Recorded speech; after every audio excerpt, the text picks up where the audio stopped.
Welcome to another edition of the Basketball Teacher Podcast.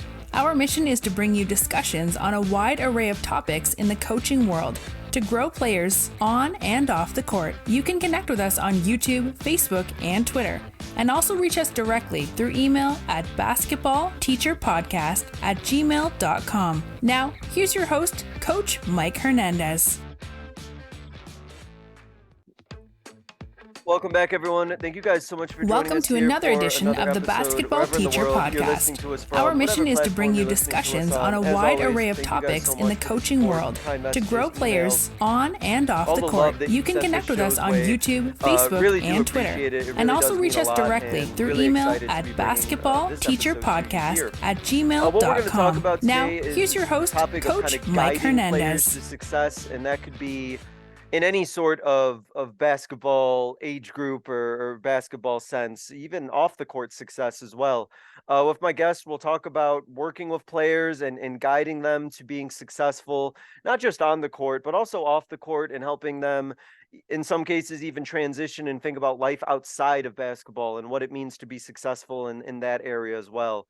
And I know that I think all of you who are listening care about your players so much more than just basketball players, and want them to be successful, and want to put yourself in a position to help your players be successful. So I know that this is going to be a really fun episode, doing some story sharing and just exchanging some ideas to make sure that we're helping our players out as best as we possibly can.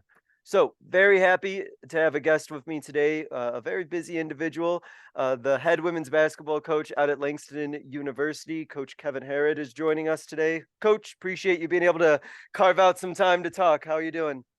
I'm doing well, Coach. I just really want to thank you for the opportunity to get a chance to talk to you. I appreciate it, and thank you for being able to carve out some time for it, Coach. Let's start with your basketball journey and your coaching journey. Let's talk to me about where the game of basketball has taken you, and where's coaching taken you, and ultimately how did you end up at Langston? Oh man, that's a big one. yeah, there's a lot of steps, huh? Well, I'll just say that I'm in my it's been 20 plus years of basketball when it comes to the teaching part of it. It's been a journey. I want to say that I have a non-traditional journey that I've had. I played college ball at Glenville State in West Virginia. Didn't finish, at Glenville State. I had a good friend of mine who got drafted in 1998, went to the Detroit Pistons. So I spent some time with him. I saw that life, what the NBA life was like. For a couple of years, worked with his company. Eventually, I got back to Maryland. Ended up getting a job at a school in Maryland. It was a private school. I was there, McLean School of Maryland. I had the athletic director come to me and say, "Hey, I see you have some basketball experience, and we're looking for a 7th and 8th grade girls basketball coach." And so I turned it down a few times because I was like, I don't want to do that. I don't think I have the patience or energy for it. No, I coached that exact group and that exact age, so I get you. Exactly. So really, the third time, the AD asked me, she just said, "Hey, listen, it's just for a few months. We'll get a new coach next year. Just need your help." So at this point, I was like, you know what? Let's just give it a shot. And really, honestly, it was the beginning of my path within as far as coaching basketball. I only thought that basketball for me I was just going to be a player, and that was it. I had no idea what God had in store for me. I had no idea that what basketball was going to take me. Those 7th and 8th grade girls changed my life, and to this day, I still talk to a few of them. They've got families and they've moved on, of course, but was a big change in my life. Did 7th and 8th grade girls for 1 year. After that, I became the varsity boys coach at the same school for 6 years. After that, I got into skill development training. I had my own company. It was called Top Game Skill Development. I worked with high school, college, and professional players. Back at this point, this about 2006. It wasn't really skill development. It was called training. It wasn't as oversaturated it is now. So much easier back then at that time. And being in Maryland, DC, Virginia, basketball, that's a hotbed. There's just players from all over the place. So I was able to, basketball took me all over the country, was able to train some really great players on all levels. Eventually, I got to a point where a good friend of mine that was at another college asked me, said, Kevin, would you be interested in helping me be my assistant? My assistant coach, for a women's basketball team in Alabama. And I'm like, oh, I don't think I really want to do it. It was the same thing about with like the 7th and 8th grade. I wasn't sure. But eventually he basically said to me, like, listen, it's this small, Southern historical Black university, HBCU in Alabama. Is called Talladega College. I was like, Talla, what? You mean like the movie? Like Talladega Nights? He was like, well, it's about 15. Yeah, he's like, it's about 15 minutes away from here, but yeah, it's close. So basically what he told me was like, listen, if you could come in, I'll help you pay for school, because I didn't finish my degree. Right. So that was like the caveat for me. I come in, my first year, packed up everything I had, drove to the South, got there in 2009, was able to win a small USCAA national title in my first year as an assistant coach. And I tell you, any national title is a national title. So I was excited about that. Graduated, got my degree from Talladega College. I was an assistant for 4 years. Within that 4 years as an assistant, I ended up getting my master's from Salem International University in West Virginia.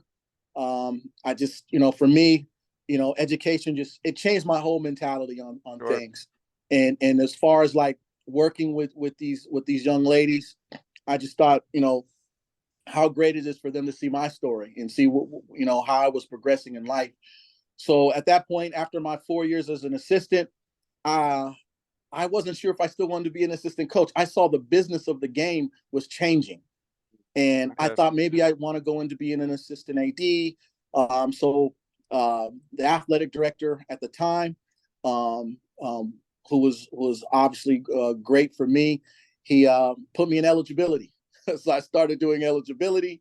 Eventually, I became his assistant AD. He leaves in 2000.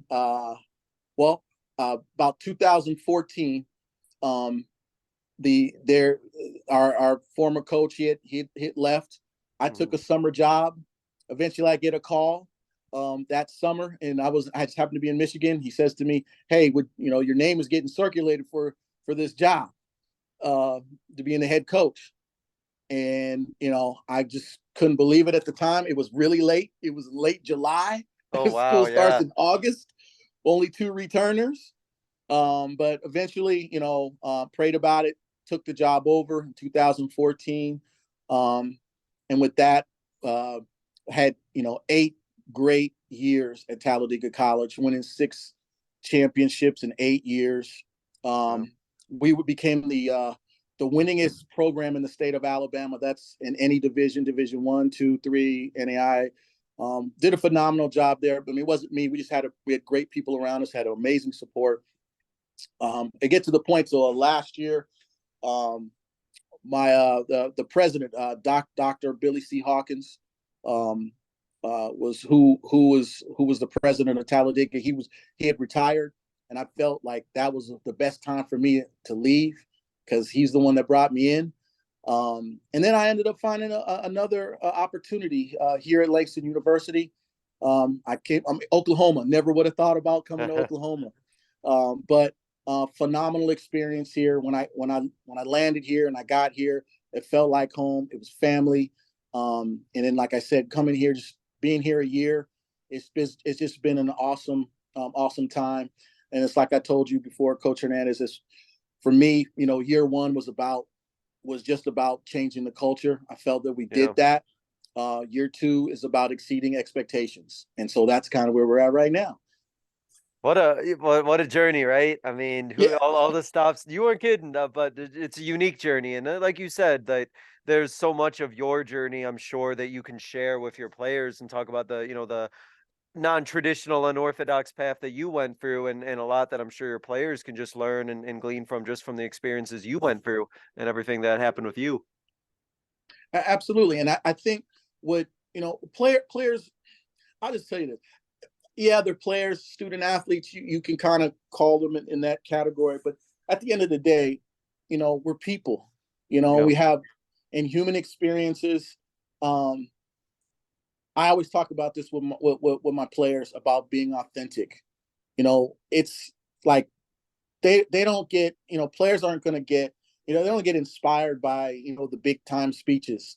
They get inspired about? They get inspired by consistency. They get inspired by watching how you move through life, like in reality, how things are. They don't get inspired by you trying to be perfect. They want to look at the imperfections and how you respond to those imperfections. So for me, that's important. And the players that I've come across and that I've been able to like coach or mentor, even players that I recruited that didn't even join our program. I still have lots of connections with them just because we still talk, and to me, that's really what it's about. If you're going to be a coach, if you're going to get in this game, you got to understand that X's and O's is a very small part of what you're going to do. And you know that too, Coach. Absolutely. Absolutely. Yeah. It's amazing when you think about like wanting to get into basketball and coaching basketball. Sometimes you think about all the stuff you're gonna do basketball wise coaching, but then so much of your time and so much of what you're actually doing is completely separate from basketball. The other things that you're involved with, and especially the things that are most important, they really have nothing to do with X's and O's whatsoever. Yeah, I mean, like for me, like we carry 15 players on the roster. Sure. I mean, this to be true. You have 15 players with 15 different likes and wants and needs with 15 different characteristics. So and then the real gift, or I say, that or blessed gift that coaches have is, and the challenge, because it's a challenge and it's a daily challenge, is being able to put it all together. How does it all blend? How does it all mesh together to become one? And that is on a daily basis. That's to me, when I look at coaches, that to me is, I've seen coaches that maybe not have been the great X's and O's type of coach, but man, when it came to bringing teams together, people together, they were phenomenal, and they were successful. Yeah, absolutely. Talk a little bit about to our guests who may not have the knowledge that you do about working and coaching at HBCU, historically black college or university, and I specifically about the unique experiences that that specific type of institution can offer to players, and maybe some things that you think my listeners might not know or expect about an HBCU. Sure. And I get asked this a lot because people, it for some reason it seems like it's a big mystery. Like what really is that? Like what does an HBCU? What makes it different than, they call it a predominantly white institution, PWI, or like what are the differences? So to me, what does the real world look like? It's diverse, right? Different, different races. People come from all different backgrounds, cultures. And when you look at an HBCU, people are going to say, well, it's just, African American, students that go there, which is not the case. there's all different types of people, very diverse backgrounds, and so that's what the real world looks like. That's when you go in the workforce, that's what it looks like. And so I think going to, an HBCU gives you that experience as far as like, you're going to be working in an atmosphere with people that have different backgrounds. So you get used to being in that atmosphere. And there's just so many different opportunities and avenues that are out there that actually really are different in that way. Yep. They are going to cater to, let's say they're like, it could be FBI. Say you're a major in criminal justice. Well, I know, here at Langston, FBI likes, they'll come here and they're trying to recruit minorities or people from diverse backgrounds. So there's all these different things that you can get into. And to be honest with you, I think with whether you have a diverse background or not, when you get out into the workforce, again, it's a great networking tool as well. I would also say at an HBCU, as far as like, let's just talk about sports, right? Well, in HBCU, just the camaraderie amongst other HBCUs when you play in these, whatever, it doesn't matter what the sport is. There's a lot of great pride in that. So whether it's a football game, whether it's basketball or whatever sport it is, I mean, games are packed. The pride, you can see it, and it's an amazing experience. That's what it really is. Yeah, and it is funny, like you like you said, I think there is like so much like mystery or like air about it, but like when it comes down to it, it's not. I don't know if some people are, or I don't know if scared is the right word, or afraid to ask the wrong questions about it, but like there's that people are like, it's just kind of interesting how everybody kind of has their own, like, people I think know the definition of what it is, but I think what people like expect that it is, or what they think goes on in an HBCU, is like wildly different from person to person sometimes. And I think that's really interesting. No, it really is. And coach, I'll tell you this, like for me, like I do not go out and I'm going to say to myself, I don't go out looking and say, well, I'm looking for an African American. I'm looking for if you looked at my team, it's diverse. I have a little bit Yeah. of everything, and for me, that's what the world looks like, especially in my eyes. So like, coming to an HBCU, that I think that's one of the biggest misconceptions. It's not just for African Americans, Yeah. but it's for anybody. Yeah, no, 100%. I appreciate you bringing that up, because I think that that door that maybe some players will close on, or not even look at going to, because of some preconceived notion they have. Hopefully that might reopen the door for some players when they realize that it is an inclusive environment. Absolutely. So when we kind of think about your experience about, kind of guiding players to being successful, thinking about the high school age, or those kids that are just about to get into college, I wanted to ask about, what do you think those players need in order to be mature and ready, both on and off the court, in order to go to the next level, a JUCO or a college? What are some things you think those players need to be doing in order to truly be ready to make that leap? We're coach. I think every coach in America is probably saying the same thing. It's a very scary time for high school student athletes. It's a scary time for junior college athletes as well. With the portal being as powerful as it is now, I mean, it's so attractive, right? There's so many players that already have that experience. You have a lot of, you know, you've got college coaches now they're not even looking at high school first. Yeah. That's sometimes it's the last thing they look at. So the it's not like kids took it for granted before, but it's so much more. You got to be ahead of it. So some of the things that I like to bring up with high school players is don't say that you have a lot of time. You can figure it out later. You can't do that. You have to start looking at schools early and often. I would even say start looking in when you're in junior high, when you're in middle school. These camps these ID camps that you or schools that you like, try to find those camps that you want to be a part of. Why do you do that?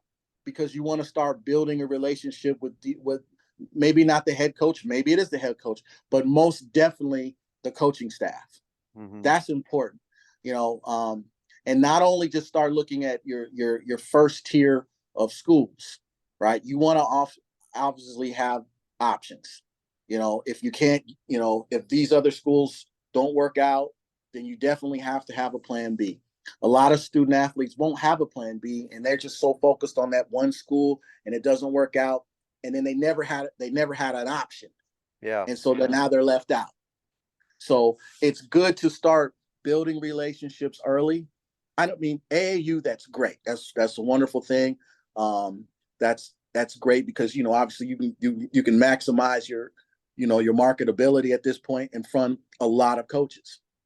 But building relationships with coaching staff to me is a priority number one. I think another thing that you have to have, because like the margin of error now is very small. Coaches do, and coaching staffs are looking at your social media. So if you don't have a clean social media there, you could have just cut yourself out from scholarship money, whatever that may be, whether it was a partial or a full ride. So making sure that your social media is clean, you don't have anything on there that's that obviously shouldn't be having it, drinking, drugs, how even if you don't even have that, but just how you're going about your life. It really is. The social media doesn't say who you are, but it does give a perception or perception of who you are. And so you want to make sure that is that's clean. Also, it's also great to have references from your middle school coach, your high school coach. I think that's also very important. A lot of times, and I see it now when I'm talking to, I'll talk to players or what have you, and I ask, hey, I want to be able to, talk to your high school coach or what have you. Well, you should be readily already having that information available. It's always nice. If it's one less step, for a coach, the better. And I say all that because, a lot of times players don't realize how many other players are reaching out. Mm-hmm. So for me, on an average, right, I'm at a small institution. We have right around 4,000 on campus. Okay. And so I'm averaging probably about 45 to 50 messages a day. Wow. I obviously can't get to everybody. Yeah, and that's just me, my staff, they're probably getting, 20, 30 a day easy, and this is before we even go out and start looking for people. So I just think like at the end of the day, if you start early, it's a great thing. Don't ever feel like you're bothering people.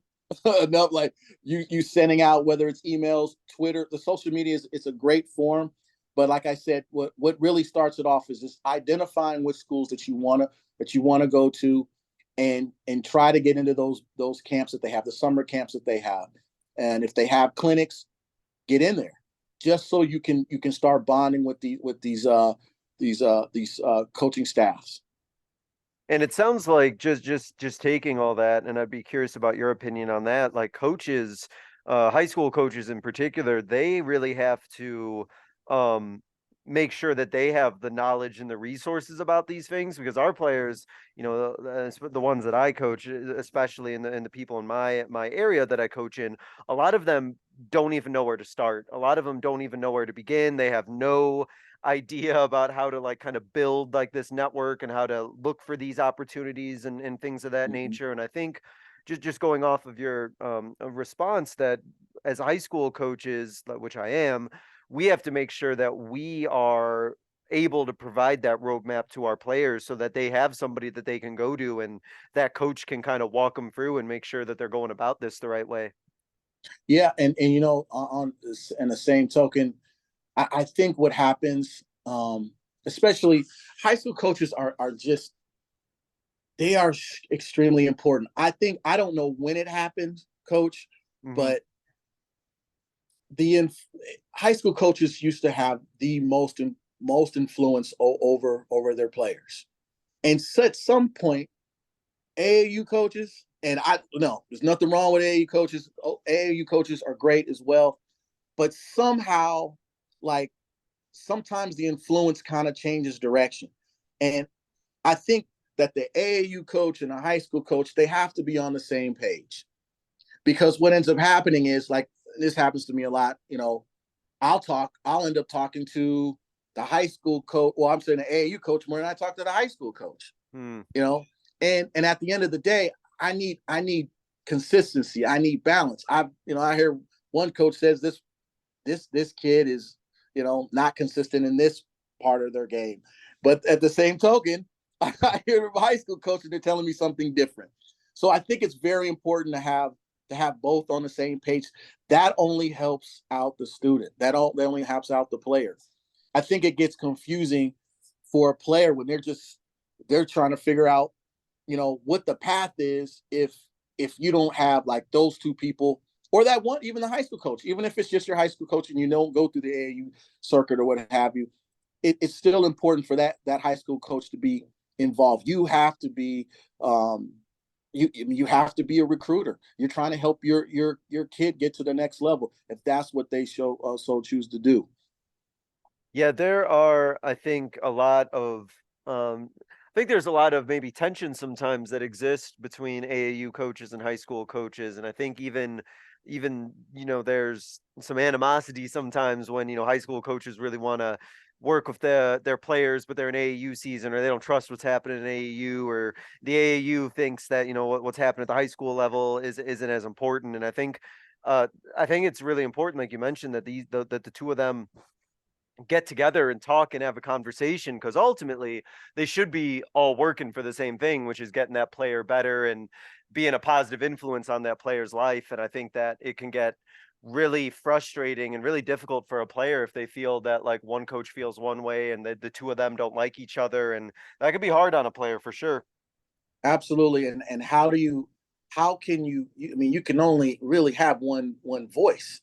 So if Yeah, yeah. you know, so if you've got two people in that player's trying to listen to both, I mean, that's really hard. I mean, the anxiety and the stress level just is doubled now because they're not sure who to really listen to. Yeah. And all the parent wants to happen is to help my kid get into college and find the right fit. And that, like I Right. said, that's what I'm saying. It's much harder now. There's like the margin of error is much slimmer now. And because of this portal, like you really have to start early No, and get on the same page.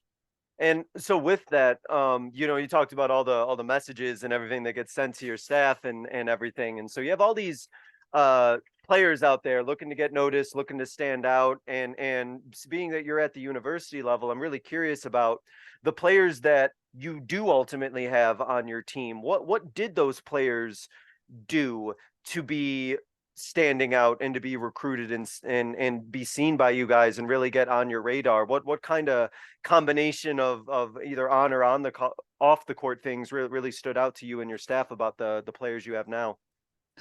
Well, I in the very beginning of when we just first started talking, I was talking about um, the culture, Hmm. changing the culture. So there are some things that you know like I feel that are critical, like to have a successful program and to continue to have it.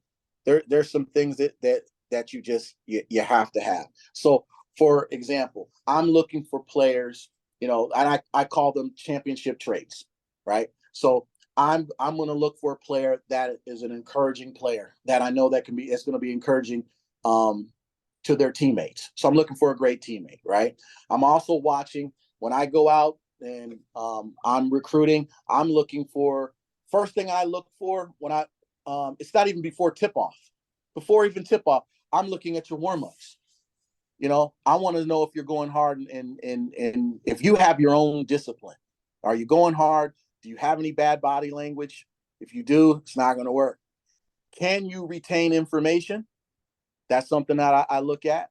I'm looking at someone. Or when I talk to coaches, is this player a complainer? Does this person want to complain a lot, or are they looking for solutions?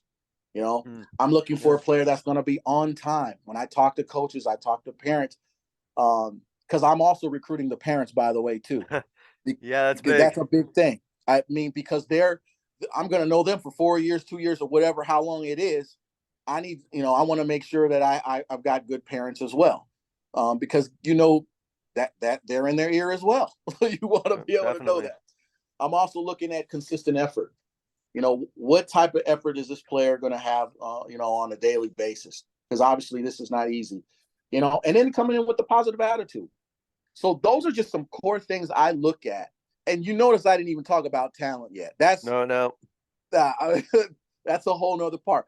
But it's being an authentic person that wants to really be the right fit for us. You just have to have those things starting off.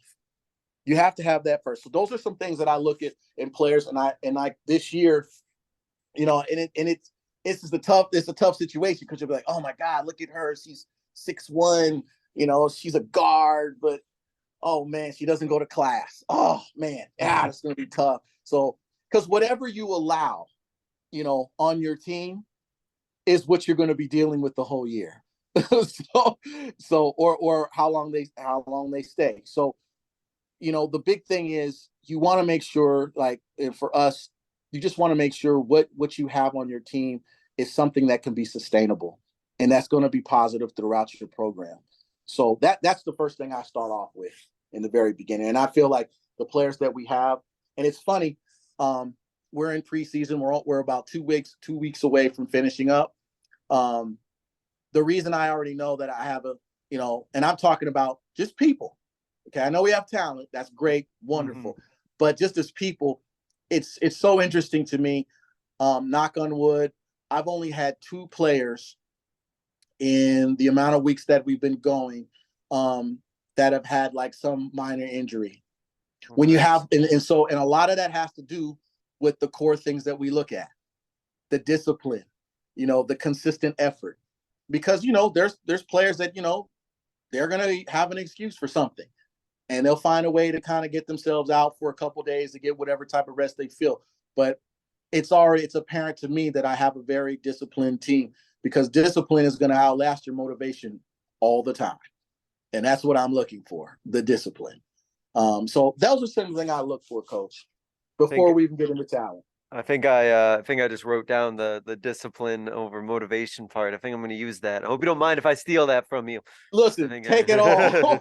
Take it all. That's funny. No, that's cool. I'm taking it.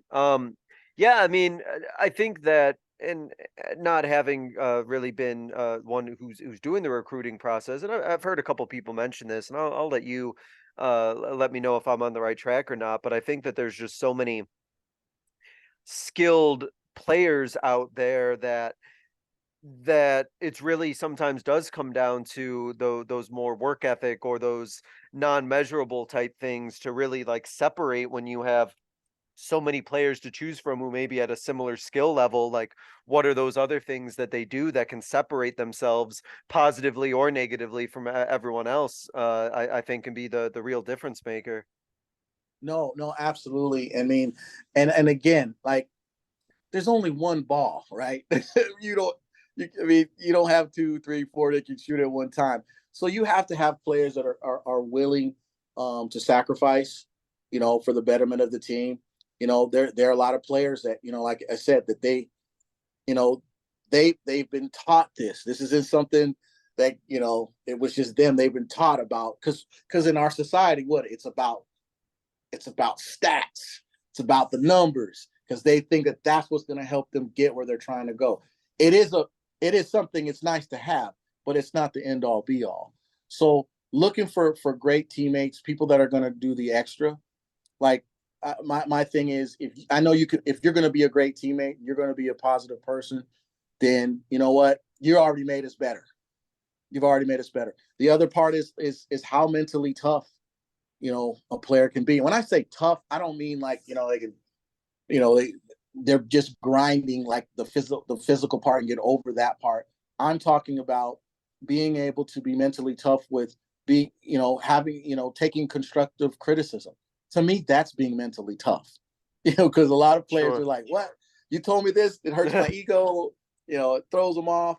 But to me, it's a very small margin of error. Like, again, I go back to that, because like, you can take a player that can put up all the numbers, but are they going to help your team win, like, throughout a year?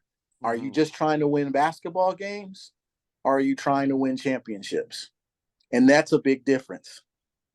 Are you trying to have and in college, this is the difference. There are basketball teams and there are basketball programs. As a coach, you got to figure out which one are you.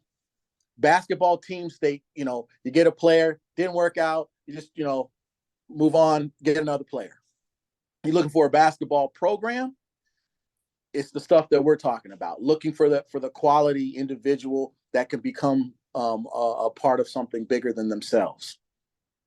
That's a really interesting thing to reflect on, right? You have and you have like your teams, which kind of like you mentioned, maybe it's like depending on the players or everything's year to year versus you kind of have that program where there's an embedded culture there where there's that like certain level of consistency and expectations that are going to happen no matter who it is that's on your team. And like you said, I think those are just two very different things. And I think it's really easy, I think even from the outside to tell right away whether you're looking at an actual program or you're looking at like a university or a school that just happens to have a team.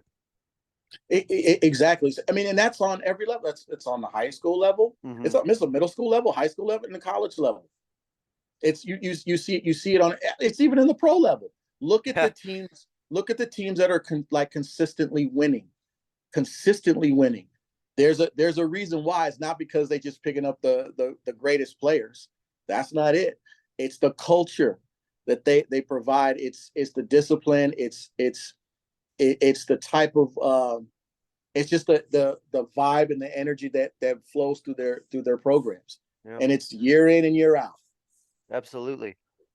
Okay, so we have a situation where a player gets to the university level, or and you have plenty of experience of working with players at the university level. What goes into your relationship with them in terms of how you're working with them to kind of help them with that transition to life after basketball? How do you kind of balance between, coaching them and working with them as players, but then also at the same time investing in them as people so that they're ready for whatever they're going to do after they graduate? Well, and I had to learn this over the course of time. I wasn't always like what I'm about to tell you, but I just kept watching, and part of it was because of how it was for me. When you're in college, you don't know, you spend more time trying to figure out like, how we're going to get through practice, we got these games coming up. So there's a lot of emphasis on the games, the team, what have you, and not as much emphasis on your future. And your future is your responsibility. But this is where I kind of changed my mindset on this. You'll see a lot of kids that'll graduate and then they're in their senior year and they're kind of like freaking out because they're like, oh my God, I don't know what I'm going to do. Where am I going to? So what I do, regardless of what classification, what year you're in, that I'm recruiting you, that's one of the very first things that I'm talking to you about. What is it that you want to do? Like, do you have an idea what you want to do?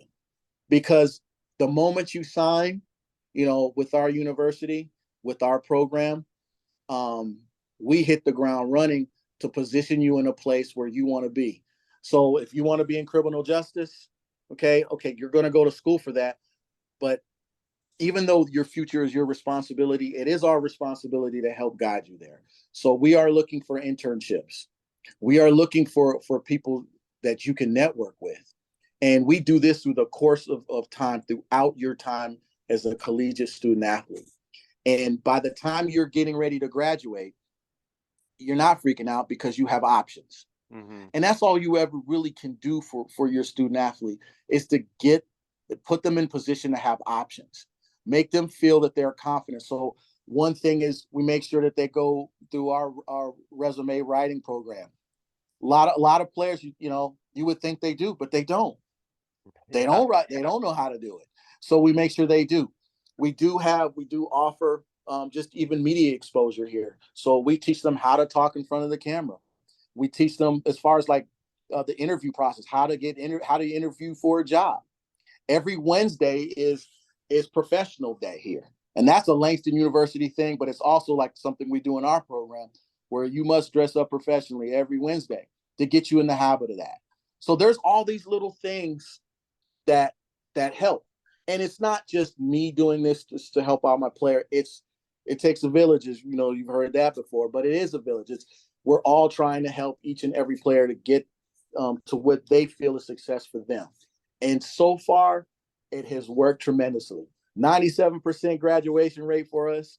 And I'm not trying to recruit anybody right now. Oh, that's awesome. Yeah. But I'm saying like that's a part of coaching, you know. And if you're not willing to do that, then you really should be thinking about something else. People say, well, basketball is a business. It is. It's a family business. It's a very big difference, you know. And in a family business, just like your family, you're gonna have ups and downs. You're going to have some disagreements, but at the end of the day, you're still helping your son, your daughter, your cousin, your uncle, what have you. And that's what it's truly about.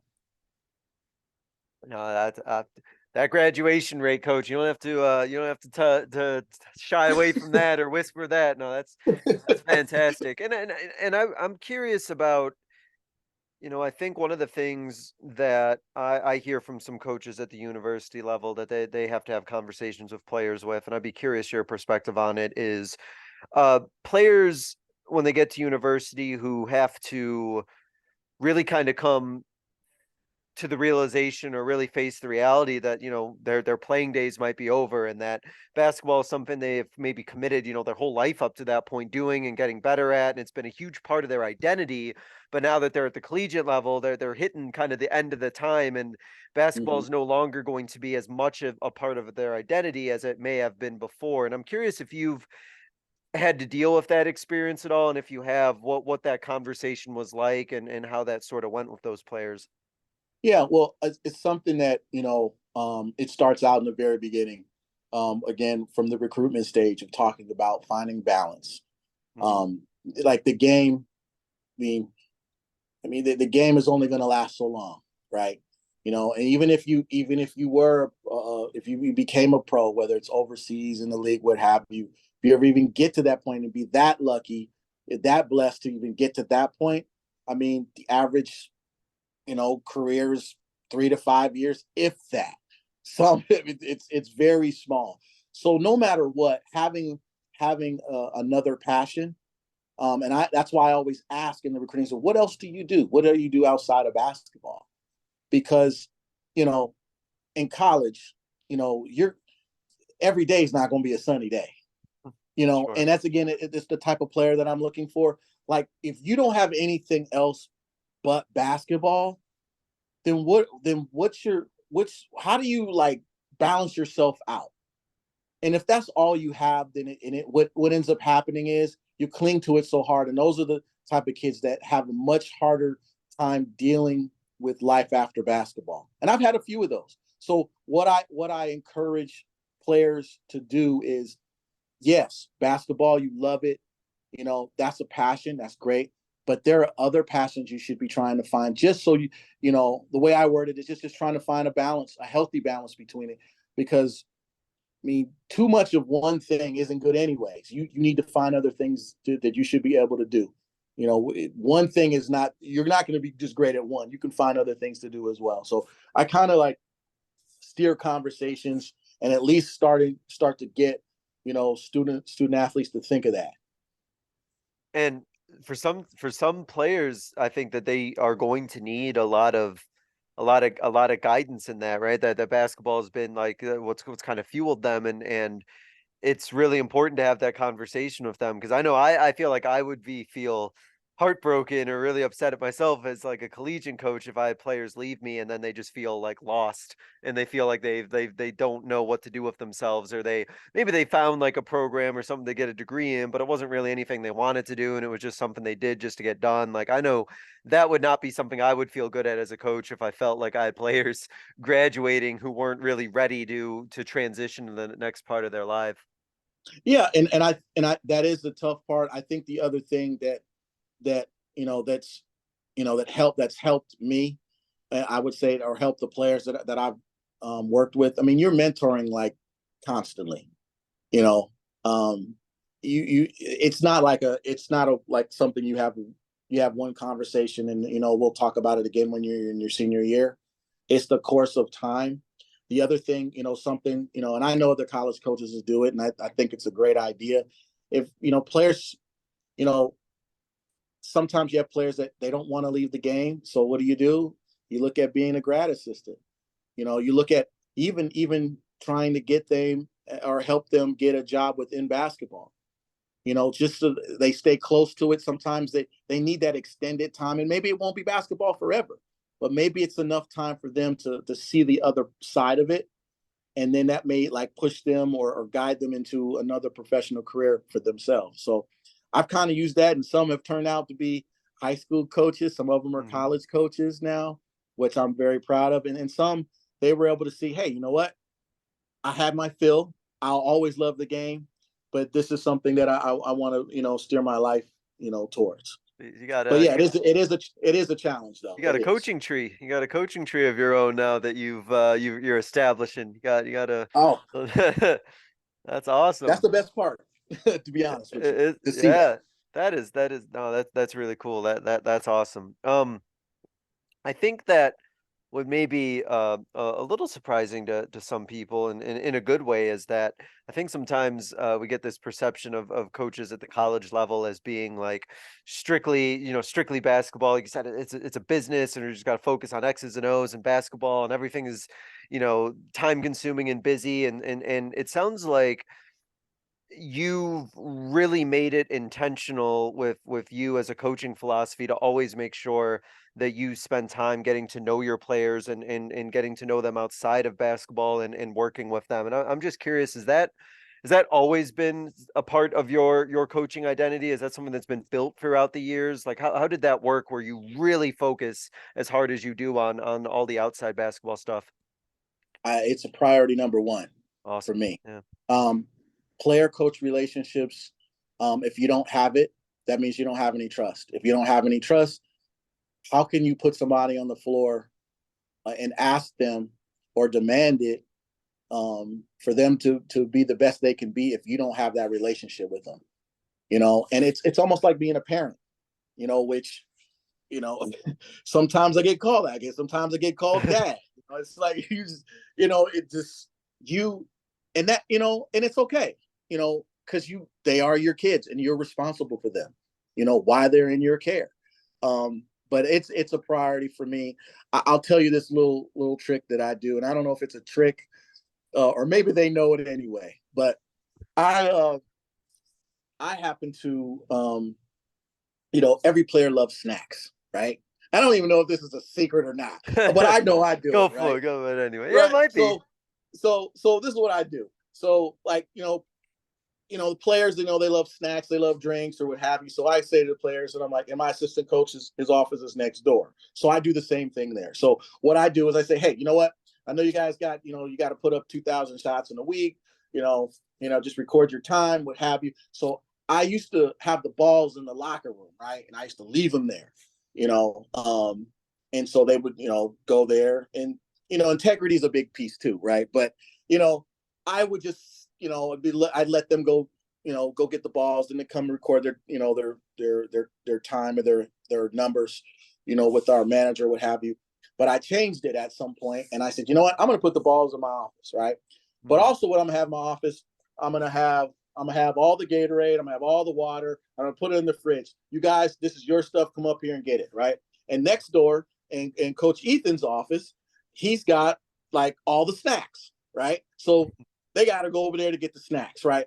But the whole reason I did it was just so I could take away the stigma of coming to Coach's office and being like, oh my God, I got to come in the coach's office. What is he going to tell me? So I'm getting nervous. What's he going to say to me? So what I'm doing is, yeah, they're coming in getting drinks and snacks, but instead I'm seeing them maybe like 3-4 times a day instead of like one time, then, or maybe not at all, and then just seeing you in practice. We're building relationships daily. Communication and that communication is a daily practice, right? So they got to come and see me because I got the drinks, right? Yeah. So I'll just be like, hey, Haley, how you doing? How was your day? Oh, coach, it was this. But they don't realize it, right? But that's what we're doing. We're still building a relationship. Coach Ethan on the other side. hey, coach, how you doing? They got to get the snacks. So that gets us to build even a much better relationship over the course of time. And that, to me, getting to see them, I may even be able to sense, because coach, you can read a lot of body language. You can tell if sometimes if a kid is having a good day or not. Mm-hmm. And so being able to see them more than just once or just at practice, to me, is another priority. I want to be able to get to know you. I want to be able to see how you're doing throughout the day, and do it where you feel like you can come in, you can come in and we can just talk with it. It doesn't always have to be about basketball, and it takes that whole, oh my God, I'm going to the principal's office type thing. It Sure. just takes the anxiety way down. So when we're really talking about something important, now you'll be able to sit in here and not feel like it's jail or whatever, you might Yeah, be because thinking. they've spent time in there on a bunch of time at your office before for all these other things. So Exactly. So yeah. that's just something we do. And like I said, the relationship part is a priority. It's intentional. And I feel it with all of the relationship building and all of the work that you do with that. I imagine just on the court, there's so much that you must be able to do as a coach, knowing that that trust and that buy-in is there. I imagine just the things you can maybe get done in a practice, or the things that you can ask of your players, or the things your players can ask of each other. It must be completely different than, a program or a team that may not have those relationships established. Well, I mean, and I agree. I mean, players, all they really want is they want somebody that believes in them. They want to know that you have confidence in them. It's so for example, we do journaling in books. So I got those little black and white composition journal books, and I'll ask them 3 or 4 questions, you know, and it's got to be at least 3, 4 paragraphs, and I'll give them like 3, 4 days to like turn it in by a certain date and time or what have you. And I learned so much about that. Really gives me a compass of how to steer the team. Because it's funny, a lot of them they're all thinking a lot of the same things. A lot of them deal with like confidence, self-confidence. Some of them deal with, something they're dealing with like at home, or what. There's a lot of stuff players have to deal with to come in and have to perform at a high level. We're asking them to do these things, but they're human. so Sure. them knowing that we have their back and that we support them, and we have confidence in them, like, the loyalty comes from that. The loyalty comes from the consistency of how we treat them. We treat them the right way, they're going to treat us the right way, and they're going to treat their teammates the right way. So I mean, it's not just one thing we do, it's all these little things that we talk about, and it's for the betterment of the program. Yeah, and I mean, just hearing what it is that you're saying, and the things that you're talking about, I just imagine just on the court, right? I just think of things like the way that like a team communicates on defense, or the way that they, move the ball around on offense, or doing the things that are unselfish. I just imagine that that stuff has to feel like it comes so much easier when you got a team that really plays for each other and really trusts each other, just to execute those things on a court that require such cooperation and teamwork. Well, what I found out, and this is what I tell the players all the time, life is the ultimate teacher. It's the biggest professor of all time, and life doesn't really care whether things are good or bad. It's our responses to what happens in life. It's our perspective. Mm. So it's funny for me. I say it's ironic that we focus so much on what goes on the court. I kind of flip it. I focus so much because we're going to teach you basketball. We're going to teach our program. That's gonna happen. But how you respond to things off the floor is going to be exactly how you approach what's going on the floor. So you're right. When you build these relationships, when you get on the court, things tend to work out so much better, because they're prepared for it, because they've been preparing for it outside of the game. Because what's on the outside mirrors what happens on the floor. So it is definitely a much smoother ride. You're still going to have your bumps and bruises along the way, but again, such is life. and you work through that. Well, even talking about those bumps and bruises, I imagine those bumps and bruises that every program is going to go through are a lot less painful, maybe because that trust is there than if that trust wasn't there. Those bumps and bruises could become like breaks and other really, really bad things, and things can really fall apart quickly when your team goes through adversity if that trust doesn't exist. I mean, there's no question about it, Coach. Like I think when you look at and I just say, for my team, like we have these bumps and bruises. I mean, obviously in preseason, but my thing is really, understanding how to deal with like conflict, off the floor. And I teach them how to deal with conflict off the floor because they're going to do the same thing on the floor. I mean, the game it's going fast. Things are happening, and you can't be worried about the play that just happened. It's the next play, right? Sure. So being able to like diffuse situations, like so it doesn't seep through your program, because there some programs something happens and it can That's like it. affect everything. Yep. But I tell them our goal is when something happens, how fast and like authentic, not fake, like, oh yeah, we love each other and we really don't, but how authentic we can be about, hey, I respect what you're saying, I hear what you're saying, player, teammate, whatever. Let's get this done. Anything else we need to talk about, we can talk about it after the game is over, or we can make adjustments. I try to get them to think like that, and if when they see one player do it, or a group of players that are having conflict, other players are watching it too. They don't just watch the coaches, they also watch each other.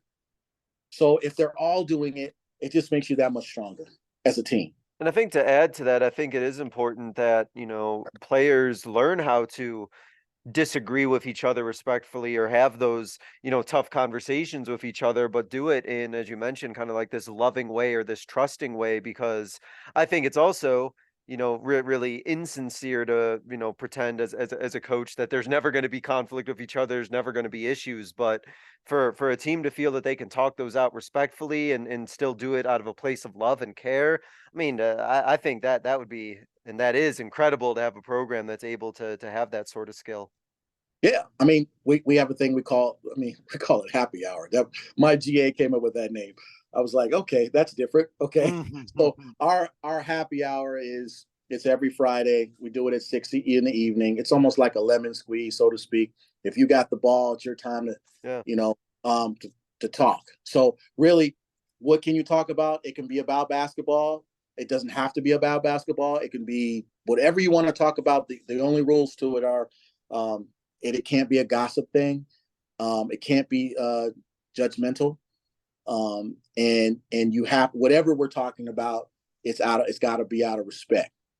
And so that's like my favorite time with them because they come up with all kinds of stories. They tell you all kinds of stuff. And that again, what does that do? Yeah, there's a lot of funny stuff, but what are they doing? They're learning a little bit about each other, and they're respecting others. So, like I said, all these little things, they add up to the bigger piece, which is to have a sustainable program that can be successful. No, that's awesome. Wow, an hour's already flown by, and I know that there's a lot more that we could touch on. So I'm gonna definitely have to have you on at some point down the road to keep talking and keep having this conversation, because this was really great.